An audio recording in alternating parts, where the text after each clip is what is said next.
Coucou, c'est Alexandra. Eriwan. Et Samy, et bienvenue dans After Gym. Depuis plusieurs années, dans le monde du fitness, on remarque qu'il y a beaucoup de marques qui sont toujours les mêmes, Adidas, Nike, etc. Mais depuis peu, de nouvelles marques font surface, des grandes marques comme Gymshark, TVO ou C-Fine. Mais depuis quelques années, il y a une nouvelle marque qui a fait son entrée qui se fait de plus en plus de place dans les salles de sport. Cette marque est Tatakai et aujourd'hui nous sommes très heureux de recevoir son fondateur, Samy, qui va nous révéler tous les coulisses sur la création de cette marque et son futur. Ça fait archi plaisir d'être là, merci beaucoup pour l'invitation. Avec plaisir. Pas de souci. Jingle. Du coup, pour commencer déjà, est-ce que tu pourrais un peu te présenter en dehors de Tatakai? Qui es-tu? Quel est ton parcours? Ok, je m'appelle Samy, j'ai 27 ans. Donc je suis l'heureux fondateur de Tatakai qui existe maintenant depuis 4 ans déjà. Okay. Ça passe vite. De base, Tatakai, c'est une marque de vêtements de sport de base. Mais j'ai fait aucune étude là-dedans. Moi, de base, je suis ingénieur en aéronautique.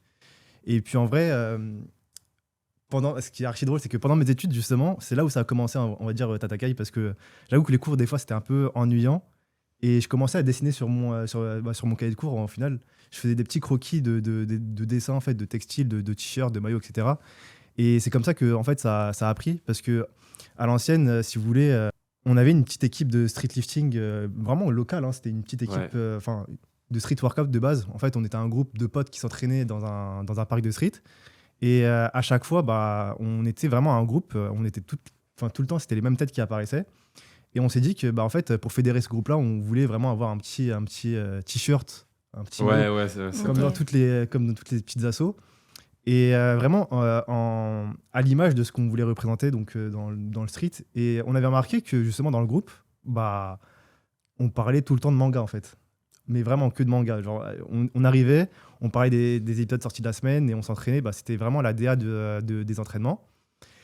Et on s'est dit un jour, pourquoi pas avoir un petit maillot qui représente un peu notre idéologie et de ça. Et c'est comme ça que c'est né en fait au final Tatakai. Okay. Au début, c'était pas vraiment une marque de vêtements.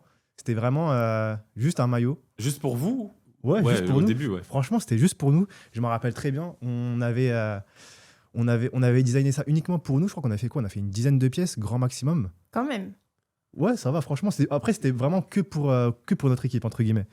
Et en fait, le déclic où on est passé de vêtements un peu d'équipe à marque de vêtements, c'est quand on est parti dans des premières compétitions de street workout. En l'ancienne, c'était Atlas, je crois. Ouais. Atlas qui organise des compètes de street, de battle et de max rep, qui étaient vraiment super stylés. Et déjà, dans notre équipe, il y avait des gens qui avaient un vrai niveau. Donc, je fais référence à Hassan, qu'on accompagnait toujours dans les compétitions. Et en fait, on s'est rendu compte qu'il y avait énormément de personnes qui se posaient la question de où est-ce qu'on avait chopé notre maillot, entre guillemets, et si c'était possible de l'acheter. Ouais. Au début, en fait, pour nous, tu vois, on n'avait aucune idée. Genre, en fait, on s'est jamais dit on allait commercialiser. Ouais, okay. C'était vraiment, vraiment juste, on voulait avoir notre maillot et après les gens ils ont voulu l'acheter, donc on a fait une petite production. Et puis quand c'est sorti, du coup forcément les gens nous ont demandé de faire un short pour avoir la tenue complète. Vraiment la tenue complète de compète. Ok. Et c'est comme ça qu'en fait Tatakai est né au final. Ça s'est fait tout seul. Ouais. C'est hyper naturellement. C'est vrai que c'est original. Je pensais que tu allais nous dire que voilà, tu avais repéré un besoin précis sur le marché. Absolument pas. En mode étude de marché. Non, nous on est partis en freestyle, les gars. Vraiment, on voulait avoir un truc pour nous et on voulait se faire plaisir. Et franchement, on a remarqué qu'il y avait des gens qui kiffaient ce qu'on avait fait. Donc déjà, ça faisait archi plaisir, ça donnait de la force. Et puis en fait, c'est comme ça que ça s'est lancé. C'est grâce aux gens. C'est franchement. trop bien. Ouais. Mais en fait, ça a vraiment Street plus en même que vous fassiez de marketing. Exactement.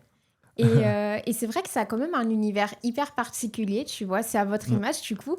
Et le nom Tatakai, qu'est-ce que ça représente? Alors en vrai, pourquoi Tatakai? Ça, par contre, le nom Tatakai, il vient d'une autre histoire. Parce que comme je vous ai dit, moi, j'ai fait des études d'ingénierie en aéronautique. Et pendant ce cursus-là, en fait, du coup, j'ai eu la chance de faire un semestre à l'étranger en Corée du Sud. Et en gros, c'est vraiment que là-bas qu'est né le mot Tatakai. Alors au début, je savais pas que ça allait être une marque de vêtements, mais c'est là que le mot est né. Pourquoi? Parce qu'en fait, si vous voulez, durant mon cursus, j'ai passé 6 mois en Corée du Sud dans la ville de Daegu. Donc c'est une petite ville en fait en Corée du Sud. Et en fait, ce qui est bien avec cette ville-là, c'est qu'aux alentours de la ville, il y a vraiment une grosse chaîne de montagnes. Donc en fait, il y a une grosse chaîne de montagnes. Et en fait, tous les week-ends, si vous voulez, la DA des gens qui habitent là-bas, c'est de faire une randonnée en montagne. C'est vraiment, c'est une habitude. C'est une habitude de fou. Stylé, Et en fait, du coup, ouais, mon semestre, il est tombé aussi pendant le ramadan. Et je sais pas pourquoi, un jour pendant le ramadan, je me suis dit, vas-y, j'ai essayé de quand même faire une petite randonnée à 7h du matin. Vraiment, genre, je me suis dit, j'aimerais tester parce qu'en plus, il faisait beau et tout. Et je voulais faire une petite randonnée en montagne. Et en gros, ce qui s'est passé, c'est que je crois que la randonnée, elle fait à peu près, la montagne fait à peu près, je crois, 2000 mètres d'altitude. Ah ouais. C'est ok, tu vois. Moi, j'ai pas trop de référence. J'ai pas trop de référence. Ouais, pour moi aussi, parce que j'ai pas de ref. Mais... en vrai, ça va. Tu vois, c'est une petite randonnée, je pense que ça prend à peu près 4 à 5 heures à faire. Mais après, nous, on fait pas de randonnée, donc ça nous paraît très long. Ouais, mais du coup, non, franchement, c'était assez éprouvant. Et justement, en plus, j'ai fait ça pendant le ramadan. Donc, du coup, pendant le ramadan, t'as pas le droit tu peux pas boire ni manger. Et bref, en fait, arrivé presque à la fin de la randonnée, là, j'étais vraiment KO. Je savais pas que ça allait me prendre autant d'énergie et tout. Et si vous voulez, franchement, là, c'était vraiment un épisode qui me marquera toute ma vie. C'est qu'en gros, arrivé presque à la fin de la randonnée, je commençais à vraiment fatiguer et j'ai mis vraiment, j'étais KO. Je mettais un genou au sol carrément, je voulais vraiment reprendre mon énergie et tout. Et franchement, là, à partir de ce moment-là, il y avait une main qui avait tapoté mon épaule.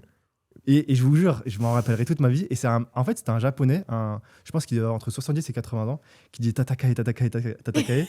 Mais genre, c'était une dinguerie. Et en fait, moi, je savais un peu. C'était dans un animé, là. Mais je vous jure.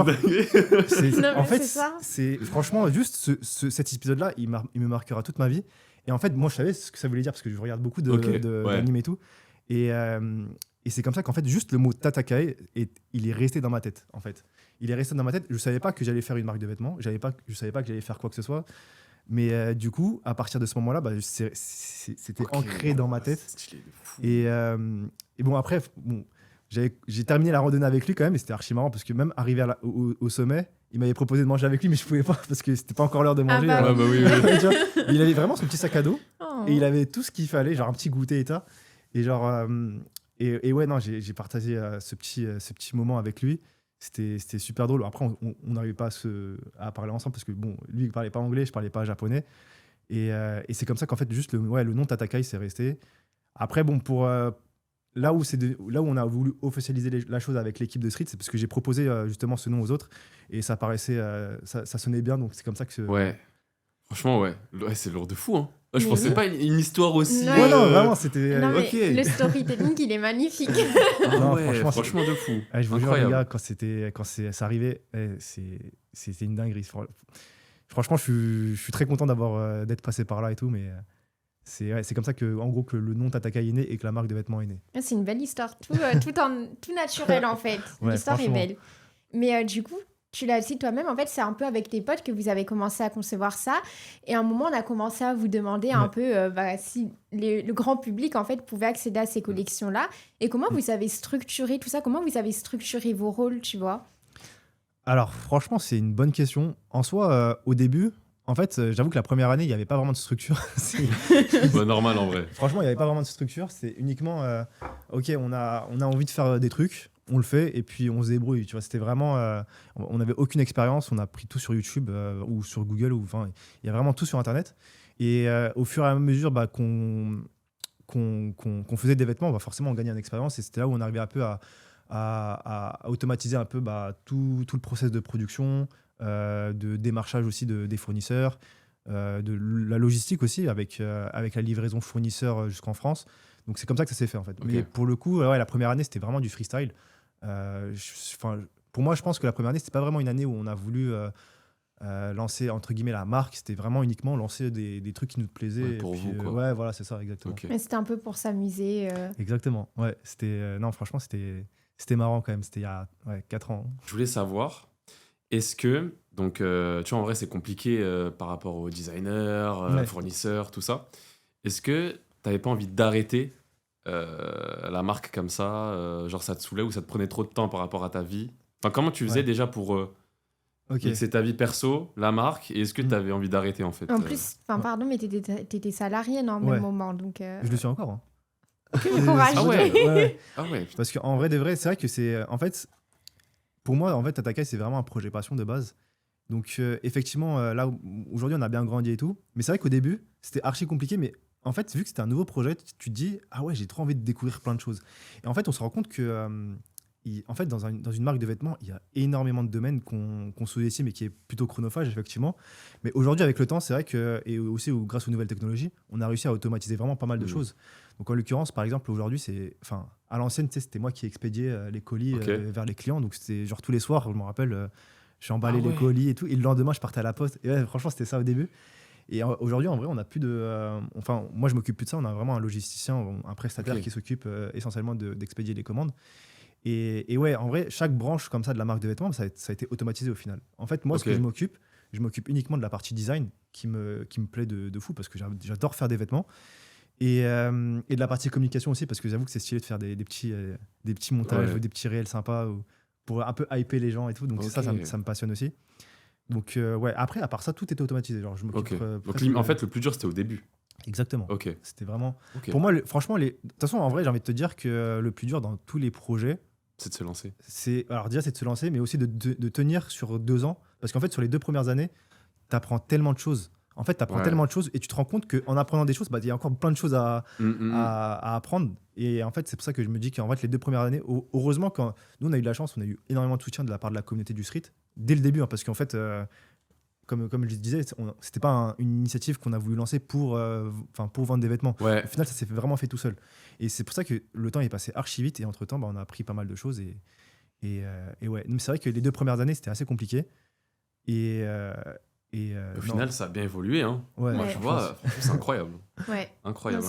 Franchement, les salles, en tout cas, les salles à côté de chez nous, je sais pas si c'est partout en France, mais ça envahit un peu les salles. Non, mais en fait, tu vois, au bout de la salle, il y a le coin street. Il y a que du Tatakai. Ça fait archi plaisir. Mais c'est vrai que là, je pense que là, en 4 ans, je dirais qu'on est à peu près entre 8000 et 10 000 t-shirts vendus à peu près.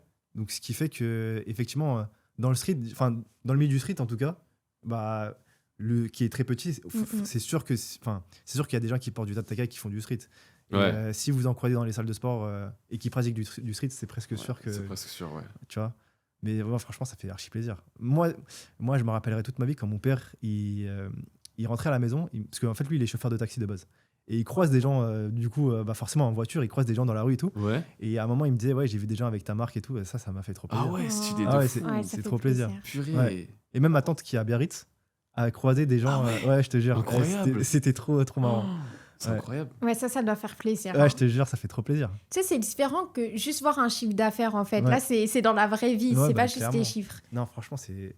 En fait, c'est quand vraiment tu croises des gens qui te connaissent pas en plus et qui portent ta marque. Non, je pense que c'est vraiment une grosse victoire. Hein. Ouais, quand ils ne te connaissent pas, ouais. Mais justement, c'est à quel moment... Enfin, comme tu l'as dit au début, c'était un peu à la One Again. Si vous avez fait ça... En fait, c'était votre créativité qui parlait. Et c'est à quel moment que ça a commencé à être rentable, à prendre, en fait, les premières ventes, tu vois? C'est vrai qu'au début, pour lancer l'activité, forcément, on a mis un peu d'argent dans notre poche. Enfin, moi, principalement. Après, là où ça a commencé à devenir rentable, c'est, comme je disais, après 2 ans à peu près. C'est vraiment là où on a vu qu'on maîtrisait un peu notre domaine et je pense que ce qui a fait le déclic et ce qui vraiment qui plaît à la plupart des gens, c'est quand on a commencé à sortir nos oversize. Nos oversize, ils ont pété franchement. Et c'est grâce à ça que en fait, là, la marque a commencé à devenir rentable parce qu'en fait, de base, on savait pas qu'on avait... Enfin, de base, tu sais, quand tu dis je vais lancer une marque de sportswear dans le street, tu penses pas aux oversize parce qu'au final, tu vois, c'est du lifestyle. C'est vrai. Et en fait, et on s'est dit qu'on... on a lancé les oversize à ce moment-là et le truc, ça a vraiment pété. On s'en rendait, franchement, à chaque fois qu'on faisait un restock, c'était en rupture de stock. Chaque collection, c'était en rupture de stock à chaque fois. Et ouais, c'est vraiment après 2 ans qu'on a compris que les gens, ce qu'ils voulaient, c'était ça. Donc du coup, on va leur offrir ça en fait. Et donc à partir de là, on s'est dit que on va faire plus d'oversize et plus de collections qui peuvent plaire comme ça. Et après, forcément, quand il y a de la demande, après, c'est très facile de vendre des produits.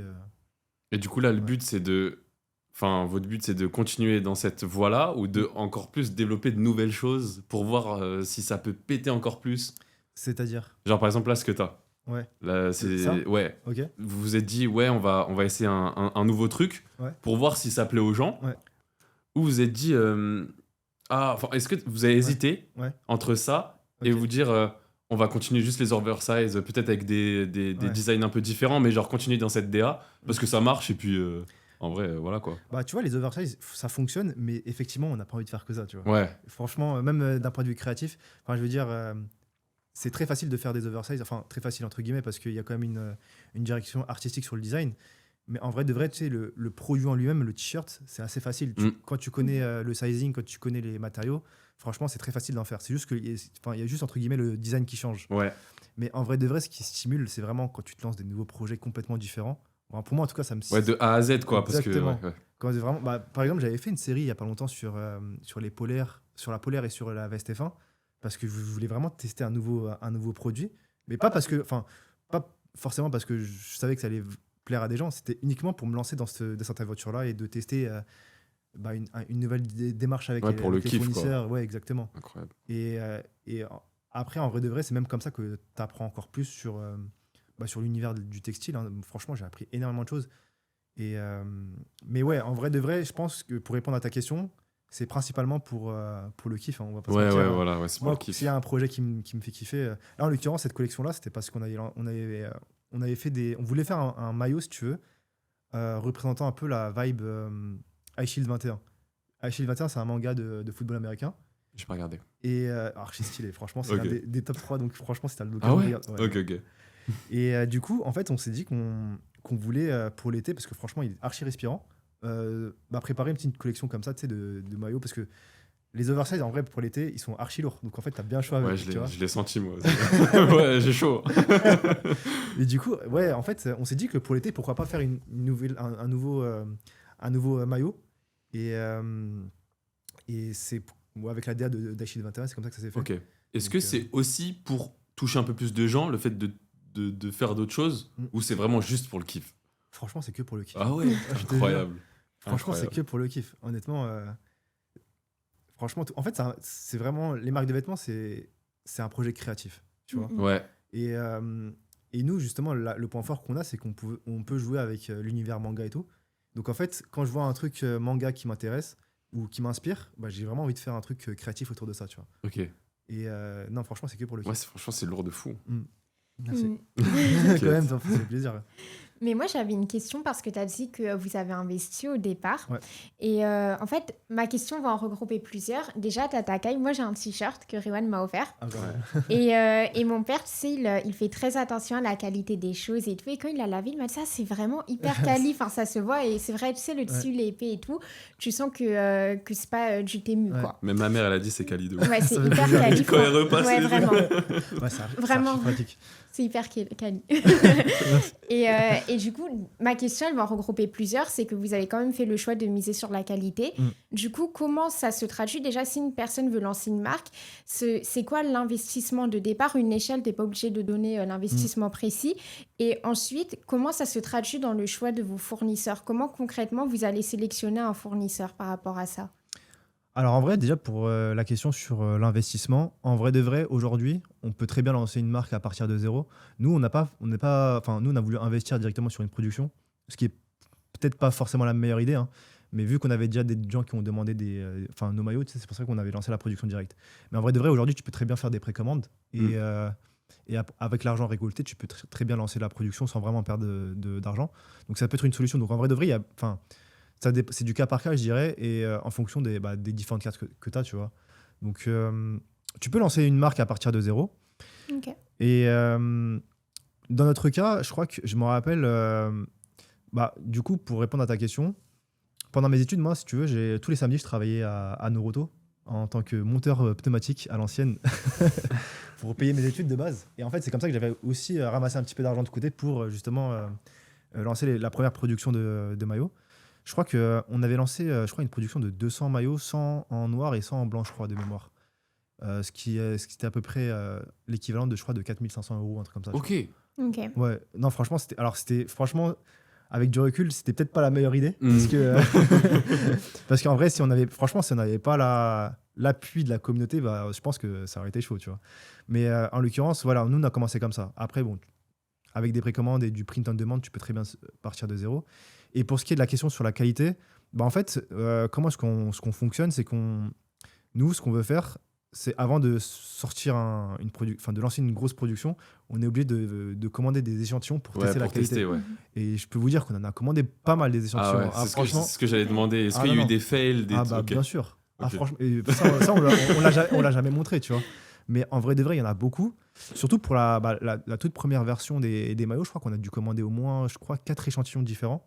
Vraiment pour comprendre un peu l'aspect technique du maillot pour voir s'il est quali, s'il mérite une production de masse. Donc en fait, ce qu'on fait, c'est qu'on commande un échantillon qui ça prend à peu près 1 mois à produire. Et ensuite, si on voit que c'est OK, on lance la prod. Ok. Lourd. Ouais, sinon, c'est intéressant. Avec les On fait ça avec. échantillons. De toute façon, on est obligé de faire ça. T'imagines, on lance une production comme ça direct. Ouais, mais non. Non, c'est pas possible. Non, franchement. Faut vérifier quand même. À part pour les oversize où maintenant, on maîtrise le truc. Oui. Parce qu'en fait, le tissu, on le connaît. Et l'impression, maintenant, on sait ce que ça va donner. À part pour les oversize, je pense que pour aucun produit qu'on a lancé aujourd'hui, on le ferait sans échantillon. Ouais, non, mais c'est sûr. En fait, surtout que ça fait partie de votre marque, vraiment cet aspect qualitatif. Et si vous commencez à commercialiser des produits qui ne sont plus à cette image-là, en fait, ça va briser aussi un peu la confiance du public, quoi. Ouais, c'est très important. Parce que si jamais un client achète chez nous et qu'il voit que le t-shirt n'est pas de bonne qualité, est-ce qu'il a envie de revenir? Ouais, c'est ça. C'est pour ça que je pense pas. Donc c'est important. Ça, en vrai, vrai. Je voulais savoir, est-ce que les collaborations, elles ont eu un impact sur les ventes ou pas forcément? En vrai, ça restait, on va dire, équilibré avant, maintenant. Quand tu dis les collaborations, c'est avec, par exemple, les équipes, les assos? Ouais. Ok. Alors en soi, non, honnêtement, je pense que sur nos ventes actuelles, je dirais que, en fait, tu vois, le problème, c'est que la marque de vêtements, c'est un milieu assez complexe. Je pense que directement sur nos ventes, je pense pas, au final. Mais en vrai de vrai, pour l'image de la marque, tu vois, je pense que les gens, ils vont associer Tatakai à une marque de street, forcément. Et si les personnes qui font du street veulent acheter des vêtements faits par une marque de street, forcément, ils vont penser à qui? Peut-être à Tatakai. Parce que du coup, nous, on a beaucoup travaillé avec pas mal d'associations et tout. Et c'est aussi comme ça qu'on va dire qu'on s'est fait connaître au début. On a fait beaucoup de collabs et on en fait encore. Et en vrai de vrai, je pense que indirectement, il y a un impact, ça c'est clair. Ouais. Mais c'est pas, sur les ventes, en final, c'est pas le plus. Les collabs, ça n'a jamais été la chose la plus rentable à faire en fait. C'est très chronophage parce que c'est vraiment du cas par cas. Mais en vrai de vrai, quand tu vois déjà quand tu arrives dans une compétition et que toutes les équipes portent du Tatakai, tiens, ça fait trop plaisir. Ouais, c'est incroyable. Mais je pense que ça joue vraiment parce qu'en fait, tu sais, il y a toujours ce besoin d'appartenance à une communauté. Et pour une personne qui va arriver dans le milieu du street, elle va voir tout le monde avec du Tatakai parce que c'est vraiment le cas. Enfin, je le dis d'un point de vue extérieur. Quand on va en compétition, il y a presque que ça. Et forcément, tu te dis, je vais aussi acheter, quoi. Ouais. Non, franchement, ça fait trop plaisir. Limite, t'es obligé d'acheter. Si tu fais une compète de street, t'es obligé d'acheter. C'est ça. Toi, t'as fait avec. Hein. Ouais. Ouais, je crois que t'as le maillot. J'ai tellement de maillots, mec, si tu savais. Ça fait trop plaisir. J'ai que ça, ma mère a dit arrête. Elle me dit arrête, t'as trop. C'est vrai. Non, mais c'est vrai que ça fait trop plaisir. Franchement, non, quand tu vois, t'arrives. Même maintenant, tu sais, pour la FNSL, l'élite là qu'on prépare. Est-ce que vous avez vu cette histoire d'équipe là? Oui. Là, il y a beaucoup de. Franchement, je crois qu'il y a énormément d'équipes qui sont venues nous voir pour avoir des tenues d'équipe, tu vois. C'est-à-dire que quand les gens vont passer en compétition, j'ai vu tout à l'heure en plus. Ça va être une dingue. Ça va être une dingue. Ouais, ça va être une dingue. Parce qu'en plus, là, je suis en plein dedans tout de suite. C'est pour ça que je vous dis ça. Et là, ça fait 2 semaines que je fais que des vêtements d'équipe pour toutes les personnes qui vont participer à la FNSL. Et ça franchement, ça me faisait trop plaisir. Ouais, en fait, les gens, ils pensent directement à vous. Ouais, non, franchement, c'est incroyable. Je suis très reconnaissant parce que les gens, ils nous font confiance et ils aiment nos produits, donc ils demandent et tout. Donc. En vrai, c'est normal. En fait, c'est quali et tout. C'est top parce que vous êtes parti d'un projet passion, donc il y a ce plaisir à faire et ça se ressent aussi dans ce que vous faites, du coup, parce que c'est mieux fait. Mais en plus, finalement, c'est tombé sur la bonne niche parce que c'est le street, c'est encore petit, mais il y avait de la place en fait pour cette marque-là et ça peut que vous assurer une bonne croissance. Ouais, franchement, non, ça fait. Mais tu sais qu'en plus, même indirectement, là, ce qui est ouf, c'est que même si le street c'est un milieu assez petit, en fait il y a beaucoup de connexions avec des sports d'autres sports comme les sports de force en l'occurrence et il y a eu énormément d'assauts aussi dans le power qui nous ont connus grâce au street et qui nous ont demandé des vêtements aussi d'équipe en fait. Donc franchement c'est fou, hein. C'est trop bien. Franchement toutes les connexions sont, le bouche à oreille est super important et Et en tout cas, ça nous a vraiment aidé en tout cas. Même des mecs de la muscu, j'en ai vu, ils m'ont dit ah tu portes du Tatakai. Je dis ouais mais comment tu connais Ouais, ça, tu par fais même contre, pas de j'avoue. street genre C'est ouf. normal parce que je suis à la salle, mes potes ils font du street, je les vois et puis je Ouais. prends. Tu vois. Ah, mais c'est que du bouche à oreille, je pense. Parce qu'effectivement, on n'a aucun ambassadeur dans le milieu de la muscu. Je crois que tous nos ambassadeurs, c'est presque uniquement du street. Donc franchement, s'il a réussi à entendre parler de nous, c'est vraiment que du bouche à oreille, je pense. Ouais, je pense. Non, ça fait grave plaisir. Mais d'ailleurs au niveau des collaborations et tout, est-ce que vous allez rester dans la niche street ou bien un peu plus vous vous développez Ouais. ailleurs un peu? Bah, en vrai, actuellement, là, enfin, effectivement, dans la niche street, pardon, bah, on a fait des collabs presque avec, je crois qu'avec tout le monde. Ouais, il y en a Ouais, beaucoup, littéralement, j'allais ouais. dire presque, mais en fait, c'est littéralement avec tout le Mm. monde, je pense. Donc en vrai de vrai, tu sais, peut-être ces équipes-là, ils n'ont pas besoin de refaire des collabs. Mm. Donc c'est vrai qu'on laisse plus de place à des collabs venant d'autres milieux ou d'autres sports. En l'occurrence, bah, là, actuellement, on est pas mal sur du power. Ok. Donc effectivement, et je pense que c'est aussi ce qui va nous aider Tatakai à se faire connaître dans ce sport-là, tu vois. Donc non, je pense qu'il y en aura d'autres, forcément. Et puis même, ce qui est marrant, c'est qu'il y avait même des sports comme dans le JJB, là, où on nous a demandé des rash guards et tout. Ah ouais? Ouais, je te jure. Sérieux? Ah ouais, ça c'est vraiment Franchement, ouais, de ouf. franchement, et c'est que du bouche à oreille. On fait zéro, on a dépensé 0 € en marketing presque, enfin sur Facebook Ads, tout ça. Ok, Donc franchement, c'est que du bouche à oreille. incroyable. Et donc ouais, je pense que la réponse est oui. C'est Ouais. sûr qu'il y aura des collaborations avec d'autres entités, Ouais, d'autres pour viser associations. d'autres niches, etc. Ouais, et faire exactement. au final une grosse niche. Ouais, un ça va truc. être stylé. Franchement, ça va être stylé. Mais en prolongement de ta question, tu as dit que justement vous allez voir par exemple d'autres sports de force, Ouais. mais est-ce que tu songes aussi à cibler un peu plus en fait les personnes qui vont à la salle en général, devenir aussi un vêtement fitness, ou Ouais. pour l'instant tu veux rester un peu plus niche quand même? C'est une bonne question. Et en vrai de vrai, on avait déjà essayé de travailler avec des ambassadeurs dans la niche de la musculation. Mais en fait, ce qu'il faut savoir, c'est que cette niche-là, elle est énorme. En fait, c'est l'une des plus grosses niches en France. Donc forcément, en fait, pour vraiment répondre à la demande de tous les pratiquants de musculation, bah, il faut qu'on se fasse connaître aussi dans ce milieu-là. Donc en fait, de notre côté, il y aura besoin de beaucoup plus d'investissement, surtout d'un point de vue marketing. Peut-être travailler avec des gros influenceurs dans la musculation. Et donc, forcément, ça va demander énormément d'investissement. C'est pour ça qu'on s'est dit que pour l'instant, en fait, on préfère vraiment grandir petit à petit. Hein. Pour l'instant, c'est vrai que dans le street, on est vraiment pas mal connu, entre guillemets. Donc, je pense que ouais, la suite logique, ce serait de voir avec les différents sports de force. Et ensuite, au fur et à mesure qu'on grandit et qu'on débloque du budget pour du marketing, je pense qu'on va pouvoir voir d'autres niches. Ouais, Ouais, étape par étape, quoi. ouais, c'est ça. Je pense que en fait, faire un investissement trop important, ça peut être très dangereux. Donc, je préfère qu'on avance Ouais, non, mais tranquillement, normal, oui, mais c'est tu normal. vois, c'est Ouais. pour ça. Ouais. De toute façon, pour l'instant, ça marche bien. Donc, Ouais, franchement, ouais, c'est ça. Et surtout qu'on dépense presque rien en marketing, et ça, c'est le plus important. Et c'est vrai que déjà, dans les marques de vêtements, les marges sont pas énormes parce qu'il y a énormément de coûts. Donc, c'est pour ça qu'en fait, si on pouvait limiter au maximum le marketing, c'est ce qu'on fait. Ouais, vous avez raison. Hein. Mm. De toute façon, tu sais ce que tu fais. Hein. Oui, c'est vrai, justement, je voulais te demander un peu le coût du t-shirt, tu vois, enfin, Ouais. du t-shirt ou d'autres produits que Ouais. vous pouvez faire, il va se répartir dans quel poste, on va dire, et comment vous arrivez justement à dégager cette marge? Alors, à peu près, je pense pour n'importe quel produit, hein, le coût de ce qu'on fait, le coût de nos différents produits se mesure à peu près à 40%, je dirais, entre 40 et 45% de la valeur du produit qui est vendu sur notre site, en fait. Ok. Et en fait, donc forcément, quand il y aura plein d'autres coûts, hein, notamment la TVA, les coûts de la logistique, etc. Donc à la fin, je pense qu'en moyenne, les marges qui restent, je dirais que c'est entre 15 et 25%. Ok. Tu vois, à peu près. Sur un t-shirt, du Ouais, coup. sur un t-shirt, ouais, je prends tous les produits qu'on ait fait comme ça. Mais en moyenne, c'est ça. Et en fait, pourquoi est-ce que nous, en vrai de vrai, on pourrait vendre nos produits plus chers et avoir plus de marge. Mais en fait, nous, on joue vraiment sur la carte du rupture de stock direct. Comme ça, déjà, c'est mieux mentalement. Enfin, on se sent mieux mentalement, tu vois. On préfère que les gens puissent avoir la possibilité et la capacité d'acheter nos vêtements. Et au moins, tu vois, ça nous libère de la trésorerie très rapidement. C'est pour ça qu'on préfère vraiment ne pas augmenter nos prix. Parce qu'en vrai de vrai, nos prix sont très corrects, je trouve. Et ça nous permet justement de faire des ruptures de stock et vraiment ne pas augmenter trop nos prix, en fait. Mais justement, au début, tu vois, par rapport à cette question de prix, est-ce que vous vous êtes posé cette question?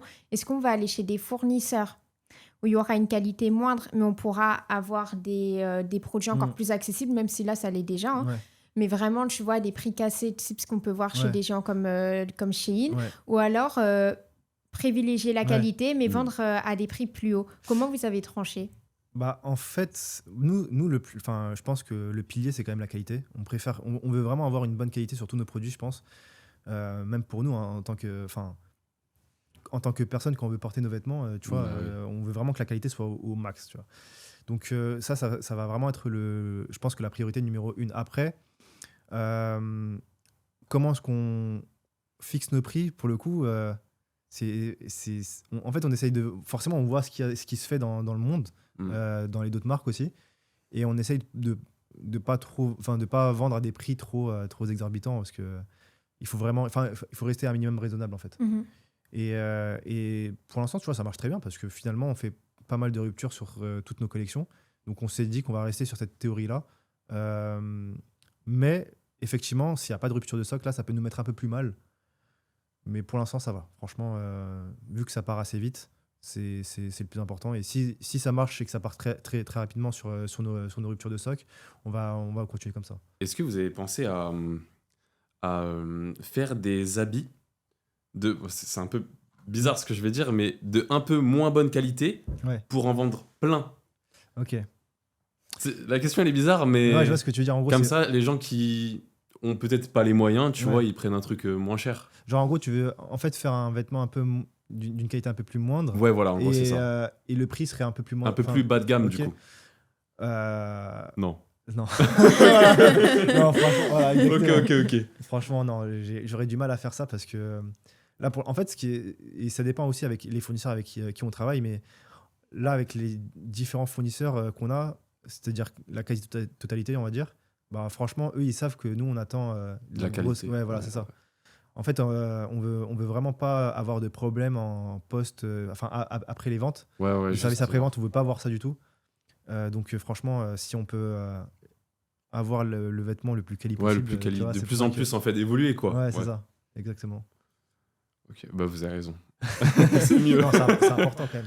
Bah, par respect à la personne qui quand même donne son argent Mhm. pour acheter un truc, je pense que c'est Non, mais important. tu sais, peut-être pour en fait, viser peut-être encore plus de monde. Ouais. Après, j'ai pensé Ouais. ça là comme ça, tu vois. Non, mais en vrai, je pense que je me demandais. c'est peut-être un truc à creuser. Après, avoir les standards de qualité aussi. C'est ça. Je pense que, tu sais, sur de la broderie, en vrai de vrai, bon, ça coûte forcément cher, mais c'est un truc qui tient énormément dans le temps, tu vois. Mm. Donc, peut-être que à partir de là, tu peux très bien, je sais pas. Après, moi, j'ai pas d'idée de collection maintenant, tu vois. Oui. Et je pense qu'il doit y avoir des stratégies comme ça, mais pour l'instant, on fait avec ce qu'on Ouais, a et on voulait juste évoluer, voilà, et puis, c'est ça, exactement. Ouais. Vous avez raison. Et puis, Ouais. en plus, je trouve qu'il y a aussi, au-delà de la qualité qu'il y aura, il y a aussi une partie d'éthique, tu sais, parce que quand on choisit aussi de déléguer dans des usines à moindre qualité, c'est des usines qui peuvent exploiter d'autres humains et tout. Il y a aussi cette partie éthique en tant qu'entrepreneur, en fait, où il y a des limites. Hein. Bah, clairement. C'est pour ça que. Et c'était une appréhension qu'on avait aussi, parce que là, on est parti récemment en Chine avec Franzi, Captain et Faris. Et je pense que c'est pas une surprise. Hein. Il y a beaucoup de jugements par rapport à la Chine, par rapport aux qualités par rapport à la qualité de vie là-bas et du travail. Donc forcément, c'était une de nos appréhensions sur place quand on voulait vous visiter un de nos fournisseurs. Et heureusement, quand on est arrivé sur place, déjà c'est une entreprise familiale. Donc c'est une petite entreprise qui, je dirais, qui est à peu près entre 20 et 30 salariés. Donc c'est vraiment très très petit. Ah ouais. Et on a eu de la chance de voir que déjà, au niveau de la... il n'y a pas d'enfants qui travaillent là-bas. Ok, oui, C'est important. Tu vois. Donc franchement, déjà à partir de là, c'était carré. Et surtout que même au niveau de la... En fait, ils étaient vraiment minutieux sur les détails. Et quand on voyait que les retours qu'on leur faisait par rapport aux échantillons, parce que quand on est arrivé sur place, en fait, c'était par rapport... pour vous situer un petit peu le contexte, c'était par rapport à la polaire qu'on voulait produire. Ouais. Donc on avait vu un peu... on voulait inspecter la qualité et tout de ce qu'on voulait produire sur place. Et franchement, ils nous ont montré qu'ils étaient vraiment très sur les détails, en fait. Minutieux. Exactement. Ouais. Et en fait, c'est à partir de là où je me suis dit, OK, je travaille avec des gens sérieux, donc ça veut dire qu'on peut continuer avec eux, tu vois. Mais effectivement, le mieux, c'est quand même de visiter chaque fournisseur avec qui on travaille. Pour l'instant, on travaille essentiellement avec 2-3 fournisseurs différents qui peuvent produire des collections différentes. Et on a eu la chance de les visiter. Ok, les 3, vous les avez vus? Ok. Ouais, franchement. Et pour le coup, non, ils sont très sérieux, très très humble aussi. Mais vous avez dû avoir peur du coup au début, non? Ouais, franchement. Ouais, Ah, ça... franchement, en fait, c'est vrai que au début, enfin, tu sais, t'avances à l'aveugle, Ouais, bah oui. tu sais pas comment ça se passe derrière. Mm. Et là, en l'occurrence, quand on est arrivé sur place et tout, non, franchement, c'était magnifique. Ils étaient très carrés, très sérieux. Ok, bah, tant mieux. Hein. Non, franchement, ça fait plaisir. Ouais. C'est Et très rassurant. Ouais, carrément. Ouais. Vous avez dû vraiment avoir l'appréhension juste Ouais. avant de rentrer dans le truc. Ouais, je te jure. Non, franchement, ouais. Et du coup, vos différents fournisseurs, ils sont localisés à peu près au même endroit ou c'est dans des pays différents? Alors, notre tout premier fournisseur, lui, c'était en Turquie, donc pour les maillots. Après, on travaille avec des fournisseurs différents, ouais, principalement en Asie, parce que c'est là où le coût est un peu plus accessible. On travaille avec des fournisseurs en Chine, du coup, Pakistan. Vietnam, on a fait une fois, mais on n'était pas totalement satisfait. Et ouais, Turquie et Malaisie aussi. Ok. On a travaillé avec... c'est vrai que notre fournisseur principal qui fait à peu près toutes nos collections actuelles se trouve en Chine, parce que c'est avec lui qu'on a travaillé depuis maintenant plusieurs années, qui est très sérieux. Mais ouais, c'est principalement en Asie. Ok. On a essayé de travailler avec des Français. Pour le coup, en vrai de vrai, bon, là, après, à part le fait que c'était super cher ce qu'ils nous avaient proposé, on n'était pas totalement satisfait de la qualité qu'ils nous ont proposé. Donc franchement, quand on a vu, en fait, quand on voit la différence de mentalité aussi par rapport aux différents pays, c'est là qu'on se rend compte que franchement en Asie, la plupart des gens sont très sérieux et essayent d'avancer dans ton sens, tu vois. Donc c'est pour ça qu'on a continué de travailler avec ces gens-là. Et si en plus ils suivent, tu sais, nos comment dire, les points les plus importants en éthique, tu vois, on continue à travailler avec eux. Donc au final, en fait, c'est pas le pays qui compte, c'est surtout le fournisseur que t'as, en vrai. Ouais, franchement, ouais. Bah après, nous, moi, ce que je fais en général, c'est que chaque année, tu sais, je vais quand même visiter un forum qui est super intéressant. En plus, c'est sur Paris. Et c'est un forum qui regroupe tous les fournisseurs du monde dans le textile. Okay. Et en fait, c'est comme ça qu'on arrive à faire des connexions et à découvrir des nouveaux fournisseurs. Et après, à partir de là, c'est là où tu commences à parler avec eux. Et si tu arrives à connecter directement et ils savent comment travailler et ils connaissent tes attentes et tout, bah, tu vois, c'est très facile de travailler avec eux. Ouais, franchement, c'est là où j'ai appris énormément de choses. Les petits forums comme ça, en vrai, quand ils exposent des trucs, t'as même pas idée.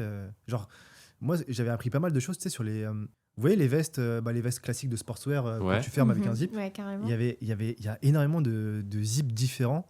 Mais vraiment, je pense qu'il y a au moins 100 zips différents. Et rien que aller dans les forums comme ça, où ils exposent uniquement... Enfin, où il y a des fournisseurs qui sont spécialisés là-dedans, bah, t'apprends énormément de choses, tu vois. Donc franchement, non, c'est super intéressant. Ok. Ça, c'est trop bien. C'est vrai que je savais pas parce... Je pensais pas aussi. Je savais pas parce que moi, ça m'a déjà traversé l'esprit, tu vois. Et j'avais essayé un peu de trouver sur Internet, mais c'est vrai que c'est... Enfin, personnellement, j'ai trouvé que c'était hyper dur de vraiment trouver des fournisseurs. C'est très compliqué. En fait, c'est très compliqué parce que sur Google, c'est la jungle. En vrai, tu sais pas qui contacter, tu sais pas si tu vas avoir des bonnes réponses, tu sais pas si c'est du scam. Donc, c'est pour ça que c'est très compliqué de trouver des fournisseurs, mais quand tu les rencontres directement sur des événements comme ça, tu vois, c'est super simple après. Ouais, c'est beaucoup plus simple. Ouais. Là, pour le coup, je pense que la plupart de nos fournisseurs maintenant, actuellement, je les ai rencontrés sur place. Hein. Enfin, sur des événements comme le forum, ou alors sur des quand on est parti sur place en Chine pour les visiter, quoi. Mais ouais, franchement, quand tu arrives à les parler en physique et discuter avec eux, je pense que c'est la meilleure forme de collaboration. Ouais, c'est 1000 fois mieux parce que comme tu l'as dit sur Internet, c'est trop compliqué. Trouver le fournisseur, c'est la partie la plus dure en vrai. L'une des parties les plus dures parce qu'une fois que tu l'as trouvé, après en vrai. Alors, en vrai de vrai, tu parles pour une marque de vêtements ? Ouais. Ou globalement ? Non, vêtements. Franchement, pour une marque de vêtements, je pense pas que ça soit la partie la plus compliquée. Ah ouais ? Ouais. Franchement, pour une marque de vêtements, je dirais la partie la plus compliquée, c'est la com et le marketing. Ah ouais ? Ah ouais ? J'aurais pas pensé. Ouais, non plus. J'aurais dit la compta. Ah ouais ? Ouais, non, ça va, la compta, ça se fait. Surtout qu'en plus, c'est même plus... Ça dépend des gens aussi, je pense. C'est vrai que ça dépend des gens. Moi, c'est vrai que moi, j'ai un profil de base, tu vois, très ingénierie. Donc, du coup, tout ce qui est partie production, ça, je suis calé. Mais je veux dire, effectivement, en fait, quand tu arrives à faire un dossier technique qui répond à toutes les demandes, enfin, à toutes tes attentes aussi, bah, tu peux très, très bien travailler avec des différents fournisseurs dans le monde, tu vois. Et ouais, pour moi, c'est vraiment pas la partie la plus compliquée parce que après, forcément, nous, on a gagné pas mal d'expérience là-dedans, donc on sait maintenant quoi écrire dans un dossier technique pour avoir un vêtement ou quoi. Mais ouais, en fait, le plus compliqué, c'est vraiment de montrer ce qu'on fait aux gens. C'est con, hein. Mais c'est vraiment la partie, je pense, la plus technique. Ouais. Ok. En vrai, je comprends parce que c'est vrai que tout ce qui est marketing com, il y a quand même toute une Ouais. stratégie Ouais, à clairement. mettre en place. Et on pense souvent que c'est plutôt simple, qu'il suffit juste un peu de bombarder des Ouais. réels sur Insta. Mais en vrai, il y a toute une stratégie souvent qui se cache derrière. Bah ouais, clairement, parce que franchement, penser à une direction artistique pour que ça reste cohérent. Il y a besoin de vraiment de se poser, de réfléchir à ce qu'on va montrer aux gens, en fait. Et c'est ça que pour moi, après, peut-être c'est pas mon point fort non plus. Je dirais que c'est la partie la plus complexe. Ok.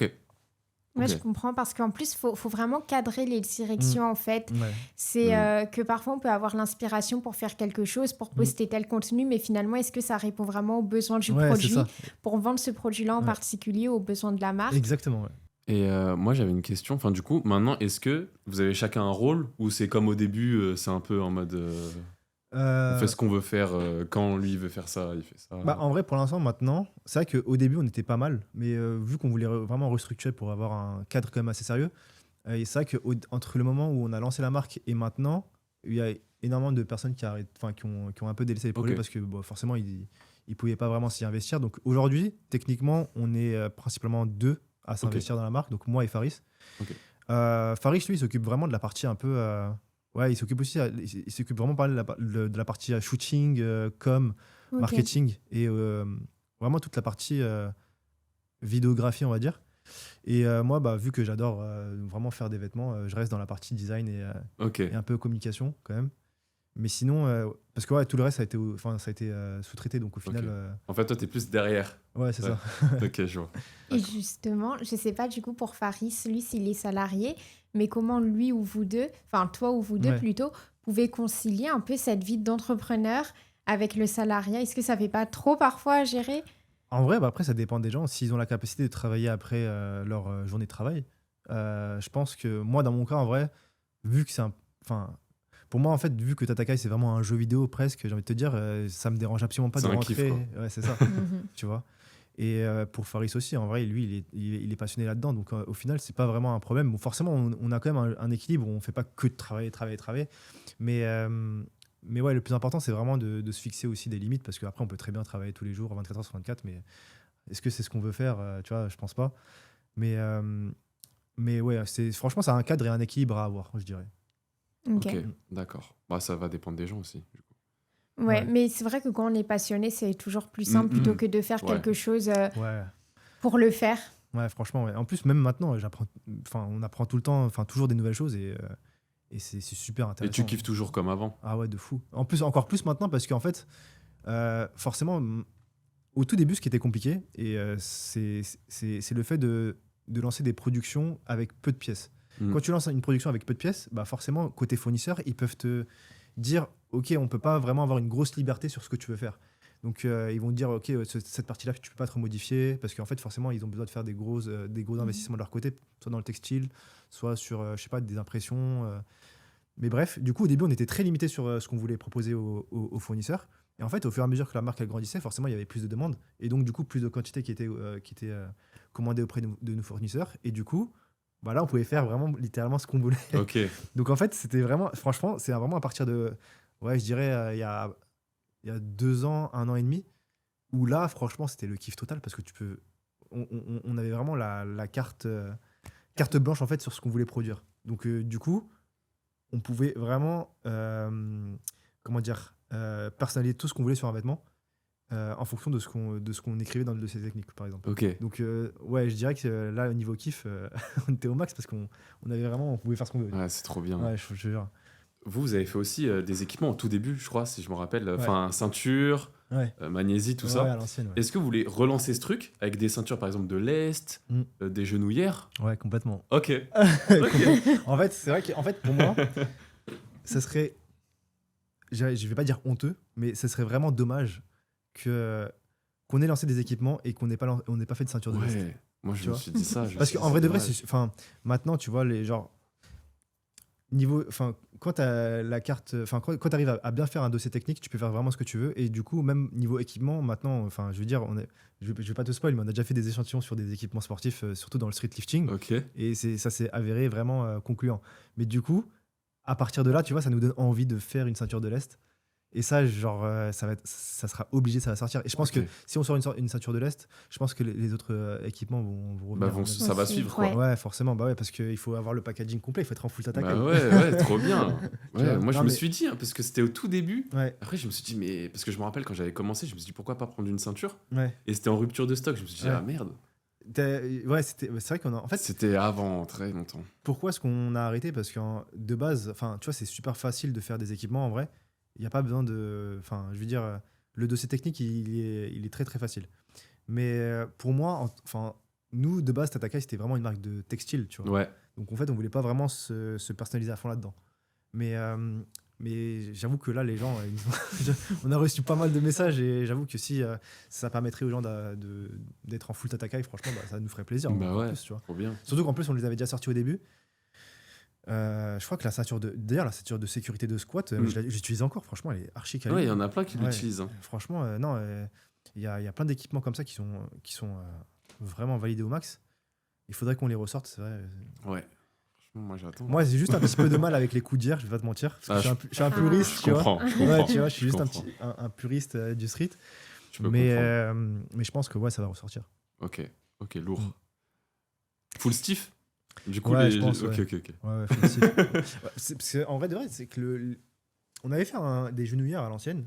C'était des genouillères souples qui étaient bien, mais maintenant, en fait, Oui. quand tu regardes, tout le monde met que du full stiff pour les Ouais. compétitions et tout. Donc forcément, je pense qu'on va devoir suivre aussi. Hein. Mais ouais, de toute façon, si on fait des équipements, ça va être. Non, ça va être Ok, quali. ok, d'accord. Ok. Et là, c'est quoi un peu votre vision pour Tatakai? C'est quoi pour vos objectifs à moyen et long terme? Ok. Qu'est-ce que vous voulez? Bah, en vrai de vrai, on va pas se mentir, moi, enfin, maintenant, je dirais que la vision long terme déjà, c'est de devenir une marque de référence nationale, genre un peu le Gymshark français, tu vois. Ok. Ok. Ça serait l'objectif. Franchement, ça serait stylé. Après, forcément, pour arriver jusque-là, il y a besoin de passer par plusieurs étapes. Je pense que moyen terme, ouais, je dirais d'être une marque de référence dans le milieu des sports de force, parce que c'était là où on a baigné quand même. Donc que ce soit dans la calisthénie avec les figures, dans le powerlifting, tu vois, genre je pense que on va devoir se faire connaître aussi dans ces milieux-là. Et ouais, petit à petit, bah, je pense qu'on va essayer de se faire connaître dans d'autres niches, que ce soit dans les sports de combat, Ok. Ouais, évoluer petit à Ouais. petit. Ouais. Et tu penses que justement, si si vous souhaitez devenir une marque de référence, Ouais. est-ce que vous allez rester fidèle à votre univers qui se rattache quand même au manga, aux Ouais. animés, etc. Ou est-ce que vous pensez élargir Ouais. un petit peu Ouais. afin de toucher aussi des personnes qui ne sont pas spécialement intéressées par tout cet univers-là? Alors, c'est une très très bonne question. Mm. En vrai de vrai, je pense qu'à terme, forcément, si on veut devenir une marque de référence nationale, il va falloir faire du mainstream, tu vois. Mm. Mais en fait, là où j'ai quand même espoir sur quelque chose, c'est que nous, les vêtements qu'on veut faire, ça reste vraiment inspiré de l'univers japonais et manga, mais en étant, vraiment avoir des designs qui soient sobres et naturels. Ça veut dire qu'une personne qui ne connaît pas ou qui n'a jamais vu d'animé peut très bien porter nos vêtements parce Ouais. qu'il les a trouvés stylés. Je prends en référence, par exemple, à l'ancienne, il y avait notre toute première collection de t-shirts à compression. Là, les Nindo. Bah, au final, les gens ils vont se dire ah ok c'est japonais mais je savais pas que ça venait d'un manga. En fait ça venait de Naruto. C'est une référence à Naruto. Et donc du coup je me dis que en fait ça serait possible de faire des vêtements peut-être mainstream plus tard qui soient inspirés de l'univers japonais et qui restent vraiment en lien avec notre DA, notre direction artistique sur les mangas le Japon. Du coup, limite, populariser Ouais. les animés, en fait. C'est ça. En vrai, ça serait Lourd. stylé. Mais ce qui serait encore plus stylé, c'est que les gens aient la référence et la référence de ce qu'on affiche sur nos habits, tu vois. Ouais, Donc, je pense qu'on va essayer de garder quand même cette empreinte-là. ok. Pour moi, c'est important. Mm, mm. Mais la démocratiser sur quelque chose de très sobre, Ouais, que du tu coup, puisses porter vous vraiment avez- dans la vie Vous de tous n'avez les pas le jours, choix si vous voulez vraiment élargir Ouais. le truc. Parce que, ouais. Ouais, faut trouver le juste milieu parce que c'est vrai que c'est quand même l'ADN de la marque. Ouais. Donc en voulant faire trop de mainstream, en fait, on devient plus personne dans le sens où on n'a plus cette identité Ouais, de c'est marque qui nous est propre et on perd les premiers clients aussi. Ouais. Ça fait trop sobre après. Ouais, c'est ça. Exactement. Mais c'est vrai que même moi, j'ai un t-shirt de Tatakai. Je regarde pas de manga, je regarde Je pas la d'anime. force, ça veut pas. T'as lequel d'ailleurs? Le rose. C'était le. Sukuna Celui de. Non. Celui de. Ah Seraph. Seraph, ok, ouais, je vois. Mais je crois qu'il n'y a pas de référence manga de ce truc-là, donc t'as de la chance. Ah bah Ouais, voilà. je crois en plus. Moi, je m'en Ouais. fiche tant que c'est rose. Ouais. Non, c'est vrai qu'il était stylé leur t-shirt. En plus, c'est notre tout premier t-shirt rose, les gens ils étaient au max. Ah ouais, moi je l'ai fait direct, Mais il oui. est trop beau. Riwan, il est allé en compétition, il en avait pris un pour lui, un pour Ah, moi, c'est et bien. il l'a ramené. Ouais, c'était aux Espoirs à Nantes. Ah ok. Ouais, je crois que bah oui, eux, ils sont en Bretagne, je crois. Mm. L'équipe. Ouais. Du coup, moi je lui ai pris, mais elle regarde pas les amis, elle aime pas.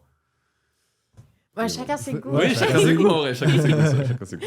C'est vrai. À deux doigts de me faire virer de la table, là. On parle ensemble. Je rigole. Chaud. Je rigole. Mais justement, si vous voulez devenir une référence aussi, bon, il y a encore du chemin à faire, bien sûr, mais est-ce que vous pensez qu'à un stade, vous allez devoir élargir votre équipe, avoir des salariés? Bah, en vrai de vrai, ça dépend parce que je pense que l'objectif, en tout cas pour toute entreprise, c'est de dépendre de pas trop dépendre, on va dire, du nombre de salariés qu'il y a dans une entreprise, parce que plus il y a de salariés et plus il y a de dépenses. Parce qu'on se rend pas bien compte, sûr. surtout en France, c'est ouf comment avoir un salarié, ça coûte super cher. Donc au final, maintenant, ce qui est cool, c'est qu'il n'y a pas forcément besoin. Donc forcément, si on grandit, il y aura besoin de plus de salariés aussi, mais on essaiera de minimiser au maximum le nombre de salariés qu'il y aura dans l'entreprise, je dirais. Le but, c'est vraiment d'avoir des gens qui sont là au bon moment quand on a besoin d'eux. Par exemple, je sais pas si on a. Là, j'ai une idée en tête. Si on prépare, par exemple, en décembre, toutes les collections qu'on a pour l'année, on va pas forcément demander à un designer à plein temps toute l'année. On va essayer de de voir avec un designer s'il peut, sur un mois, produire des designs pour une collection sur toute l'année, en fait. Ok. Tu vois et je pense que le but, c'est vraiment voilà, de pas avoir trop de salariés parce que c'est voilà, en termes de coût en tout cas ça coûte très très cher mais effectivement après on ne sait pas de quoi l'avenir est fait donc si on va devoir grandir et que des salariés sont nécessaires pour répondre à des besoins spécifiques forcément là on va devoir passer par là Ok. Mais après, ce sera aussi une bonne nouvelle s'il y a un besoin pour. Mais c'est vrai qu'en plus, au-delà du coût, il y a aussi toute une partie management. Ouais. C'est aussi un véritable métier, en fait, de savoir manager des gens. Et là, ça va vous demander encore plus de temps, plus d'implication. Ouais, bah, c'est clair. Parce que de toute façon, le management, ça se résume à une phrase, enfin un mot même, je dirais, la communication. Si tu arrives à communiquer ce que tu attends d'une personne, c'est très facile de manager des gens. Mais effectivement, je pense que faire comprendre à des gens qui sont peut-être un peu extérieurs à la marque ce que Tatakai est exactement, avec vraiment toute la direction artistique, toutes les valeurs de la marque, etc. Il y aura du travail à faire, ça c'est clair. Mais ouais, peut-être que ça arrivera un jour, hein, c'est sûr, qu'il y aurait plus de personnes investies et tout. Donc, à voir. Ouais. À voir. Moi, je voulais savoir, est-ce que si tu devais tout refaire au niveau de Tatakai, est-ce que tu aurais fait des choses différemment ou pas forcément? C'est une bonne question. En vrai de vrai, quand j'y repense, là, le parcours que j'ai eu, en tout cas vis-à-vis de Tatakai, je suis vraiment content sur le fait que j'ai appris énormément de choses assez rapidement parce que j'étais à fond là-dedans dès le début, tu vois. Après, là où on peut peut-être être plus conservateur, entre guillemets, ou que j'aurais pu faire autrement, c'est peut-être au niveau de la maîtrise des stocks aussi.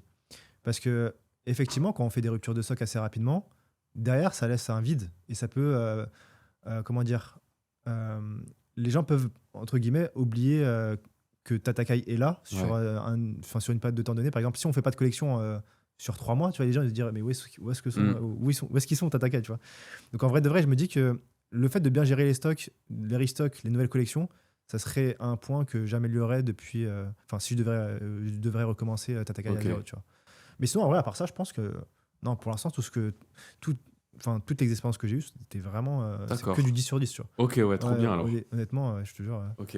Après, ouais, de toute façon, tu pouvais pas savoir comment gérer le stock au tout début, dans tous les cas. C'est ça. En fait, c'est la partie la plus importante. Et de toute façon, on continue d'apprendre. Donc, ok, lourd. Ouais. Trop bien. Je pense qu'on ferait peut-être plus attention à ça pour que vraiment les gens ne soient pas trop déçus quand il y a des ruptures de stock. Et, parce qu'après, ça fait un vide, du coup. Mais on veut des habits, nous. Ah, je te jure. Franchement, même là, tu vois, de base, nous, ce qu'on faisait même sur les oversize, si je prends l'exemple des oversize, on faisait qu'un seul drop par an d'oversize. Ah ouais. Ouais, on faisait un seul drop de nouvelles collections par an. Et genre, en gros, et ça arrivait d'ailleurs souvent durant l'Atlas, là, j'ai oublié comment... Oui, les Max Du coup, Rep, ou je sais plus. ouais, c'est ça. Il y avait, du coup, ça arrivait presque à tout moment, enfin, toujours à ce moment-là. Et genre, carrément, là, quand on arrivait aux compétitions de l'Atlas, chaque année, ils disaient, vous allez encore inaugurer en fait, les nouvelles collections pendant la compète. Et donc, du coup, en fait, finalement, il y avait des gens qui venaient exprès pour avoir les nouvelles collections et tout. Trop C'était bien. super marrant, ouais, je te jure. Mais du coup, non, je pense que maintenant, un seul drop par an de Versailles ou de produits qui plaît, je pense que c'est pas assez. Tu vois. Ok. Là, surtout qu'en plus, si ça part en rupture de stock assez rapidement, tu vois, les gens ils vont se dire, mais c'est quand est-ce que vous allez faire un nouveau restock ou une nouvelle collection de Versailles, tu vois. Donc, je pense qu'il y aura peut-être plus de drops comme ça. Ok. Ouais. Trop bien. Moi, c'est mieux pour les gens, en vrai. Ouais, non, parce que j'avoue que là, les messages, en plus, c'est une dinguerie. Hein. Moi, tu sais, j'essaie de faire des petits sondages en mode qu'est-ce que vous voulez voir Ouais. Genre, je m'attends à des petits. Ouais, on voudrait une petite veste. Tu vois, non, c'est vraiment oversize direct. Ah ouais, direct. Ouais, je te jure. Ah ouais, mais je pensais pas. Genre, en fait, moi, je croyais que c'était que moi qui kiffais, en fait, le. Ouais, non, mais franchement, les gens, bon, après, ça fait plaisir. Hein. Ça veut dire que vraiment nos produits fonctionnent bien et que les gens sont satisfaits. Mais j'avoue que, en fait, on se rendait pas compte qu'un seul drop par an de Versailles, c'était pas assez, tu vois. Ouais, en vrai, ouais, c'est pas assez. C'est fou, ouais. Surtout qu'en plus, maintenant, on peut littéralement faire un oversize sur tout et n'importe quoi. Donc, ouais. Ok. Et moi, je voulais savoir. Là, c'est juste moi. C'est quand les habits One Piece? Les habits One Piece. Je pense qu'il y a eu plein de demandes, non? Ouais, forcément. Ok. En vrai de vrai, et là, il y a un projet sur lequel on avait travaillé en plus avec Ashura. Je sais pas si tu vas voir la vidéo, mais on avait fait un projet de t-shirt oversize qui mêlait One Piece et le street. Et c'est incroyable. Ouais, mais je sais pas quand est-ce qu'il sortira exactement. Ok. Mais c'est sûr que oui, on a plein d'idées de design qui. One Piece. Tout le monde demande, j'en suis sûr. Ah, mais clairement, je te jure. Mais même pour One Piece, il y a plein de trucs à faire. Tu peux faire une collection sur les Yonko, tu peux faire un truc sur la marine, tu vois, il y a trop de choses à faire. Ouais, c'est trop stylé. Donc, Limite faire en fait un drop que One Piece avec plein de thèmes en de fait, fou, ouais. marine. Ouais, ouais. trucs, Même tu peux faire un truc sur les équipages, sur Ouais. les personnages, tu vois, il y a plein de trucs à faire. C'est trop stylé. Mais oui, forcément, je pense qu'il y aura des drops One Piece, ça c'est clair. En plus, on en a fait qu'un seul de t-shirt, je crois. Mais oui, c'est pour ça que je dis ça. Ouais, on en a fait qu'un seul de t-shirt One Piece, je crois, de mémoire. Ouais. C'est pour ça que je dis ça, ouais. Ok. Et je pense que notre dernière question pour toi, Ok. c'est que je pense que Tatakai peut quand même être une source d'inspiration pour beaucoup de personnes. Vous avez une trajectoire Ouais. une grande croissance, on va dire. Et du coup, quels sont les conseils que tu pourrais donner à une personne qui voudrait lancer sa marque de vêtements, notamment dans le milieu fitness? Pas forcément fitness aussi, hein. Ouais. Globalement. Globalement Ouais. Je pense que ce serait d'être très curieux sur tous les détails que tu vois sur un vêtement en particulier. Parce qu'en fait, forcément, les gens ils vont pas s'en rendre compte, mais en fait, quand tu es minutieux sur les détails, les gens après, derrière, ils vont le voir comme un packaging, si tu veux. Donc je pense que le plus important, c'est vraiment d'être curieux. Même si au début, ça fonctionne pas forcément, parce que pour le coup, quand tu te lances dans un nouveau projet comme ça, tu en apprends tous les jours. Donc je dirais que le plus important, c'est de se faire kiffer sur de se lancer sur des nouveaux projets textiles, d'en apprendre beaucoup plus, de comprendre ce que les gens veulent aussi, de pas abandonner, ça c'est clair. Après, ça, c'est du classique, j'ai envie de te dire, mais en fait, plus tu es durable dans le temps et plus tu apprends des nouvelles choses dans le temps, plus tu vas gagner énormément d'expérience et tu vas pouvoir proposer des vêtements qui plaisent aux gens au bon moment. Et je pense que ça serait ça le plus important, hein, de continuer à apprendre tous les jours. Et puis, sur le temps, je pense qu'au final, après, ça va faire une bonne petite marque de vêtements. Merci beaucoup pour tes conseils. Je pense que ça en aidera plus d'un, peut-être nous, hein, qui sait. Une petite collection, hein. Sur le gym. Et du coup, on aimerait finir cette interview, cet épisode de podcast par un petit Fast and Curious. Okay. Donc, on te pose des questions fermées plutôt Okay. et tu réponds le plus rapidement possible. C'est parti. Produit parfait ou marketing puissant? Produit parfait. Travailler seul ou en équipe? En équipe. Une marque sportwear que tu admires? Ouais. Tu as le droit de le dire. Hors Tatakai ou Tatakai en vrai. Ouais, Ouais, c'est bon, allez, tu m'as donné la carte direct. Risque ou sécurité? Risque. Oversize ou coupe ajustée? Oversize. Le plus satisfaisant, voir quelqu'un porter ton vêtement dans la rue ou atteindre un objectif en termes de chiffre d'affaires. Je dirais que atteindre un objectif en termes de chiffre d'affaires, parce qu'en fait, ça sera lié forcément. Tu vois? C'est ce que je te disais. Manga ou animé préféré? Top 1, Naruto, parce que c'est mon manga de cœur. Top 2, One Piece. Lancer vite ou attendre que tout soit parfait. Lancer vite. Indépendance ou levée de fonds. Indépendance. Entrepreneuriat ou salariat. Entrepreneuriat, je dirais. Si je devais donner un mot pour décrire Tatakai. Bats-toi. Mais du coup, c'est pas un mot. Combat. Allez, combat. Point d'exclamation. Combat. Je te jure. C'est ça. Merci beaucoup pour votre écoute. Merci à toi d'être venu, de nous avoir raconté tout ton parcours et le parcours de Tatakai. Bon, merci à vous. Les vêtements sont magnifiques. On va vous mettre tout le lien de la boutique en description et les réseaux sociaux de Tatakai. Et puis, on se retrouve bientôt. Et à plus tard dans After Gym. Merci les gars.